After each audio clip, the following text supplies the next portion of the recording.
Okay friends, chicken குழம்பு just நம்ம potato வச்சு ஒரு சூப்பரான சிக்கன் குழம்பு செய்கிறோம். இது வந்து டிஃபனுக்கு தொட்டுக்கிறதுக்கான சிக்கன் குழம்பு நான் செய்கிறேன். சரிங்களா? அதுக்கு ஒரு பேனில் எண்ணெய் ஊற்றிக்கோங்க. 4 கிலோ சிக்கன் வச்சு தான் செய்கிறேன். அது மேஜராக உங்களுக்கு போன் தான் இருக்கும் அதில். ஸோ எண்ணெய் ஊற்றிக்கோங்க. இந்த பட்டை, லவங்கம், பிரிஞ்சி இலை, அப்புறம் இந்த கல்பாசி இருக்குல்ல, அது போட்டுக்கோங்க. கூடவே ஒரு 4 பல் பூண்டு, 1 இன்ச்சு இஞ்சி, அப்புறம் ஒரு 3 பச்சை மிளகாய் இதை பொடியை நறுக்கிட்டு நல்லா மிக்ஸ் பண்ணிக்கோங்க. இஞ்சி, பூண்டு, பச்சை மிளகாய் லைட்டாக வதங்கினோடனே ஒரு மீடியம் சைஸ் வெங்காயம் சரிங்களா போட்டு நல்லா எண்ணெயில் மிக்ஸ் பண்ணுங்க.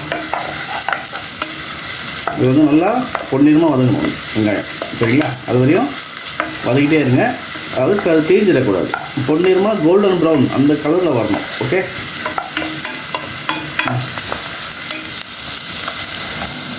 கொஞ்சோண்டு கருவேப்பிலை. சரிங்களா? அது ஒரு ஸ்மெல்லு. கருவேப்பிலையுமே இதுமாதிரி வெங்காயம் வதங்கினதுக்கப்புறம் போடுங்க, நல்லாயிருக்கும் டேஸ்ட்டு. கருவேப்பிலை போட்டு ஒரு 2 நிமிஷம் வதக்கிட்டு நம்ம மீடியம் சைஸ் தக்காளி, நல்லா பழுத்த தக்காளியை போடுங்க. அப்புறம் அந்த புளிப்பு டேஸ்ட் வரும், சூப்பராக இருக்கும்.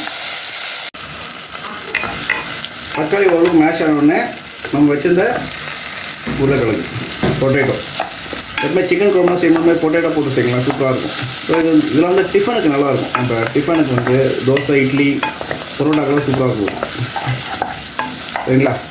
ஸோ உருளைக்கிழங்கு போட்டு ஜஸ்ட் ஒரு 2-3 நிமிஷம் நல்லா வதக்குங்க. அந்த உருளைக்கிழங்கு மேலே இருக்கிறதெல்லாம் நல்லா ஒரு கிறிஸ்பியாக வந்து ஃப்ரை ஆகும் எண்ணெயில்.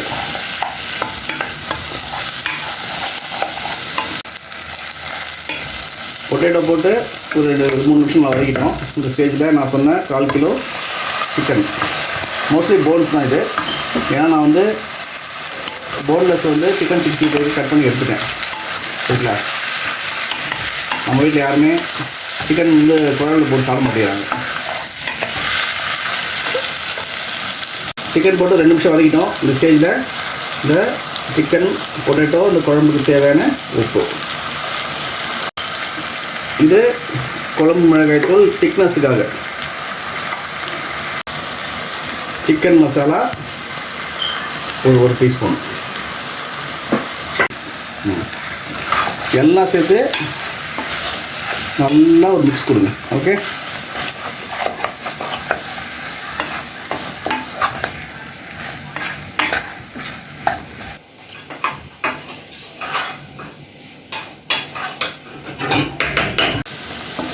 இது அப்படியே நான் மூடி வச்சேன் ஒரு 5 நிமிஷத்துக்கு.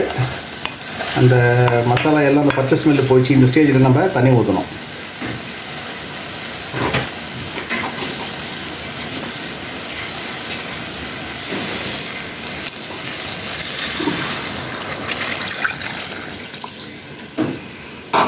குழம்புக்கு தேவையான தண்ணி, நம்ம அந்த மிளகாத்தூள் போட்டோம்ல அந்த குழம்பு இருக்குது, அதனால திக்னஸ் வருது. ஸோ இது என்ன பண்ணணும், நீங்கள் அப்படியே மீடியம் ஃப்ளேமில் ஒரு ½ அன் ஹவர் விட்டுருங்க. வேணால் இன்னும் கொஞ்சம் கூட தண்ணி ஊற்றிக்கலாம்.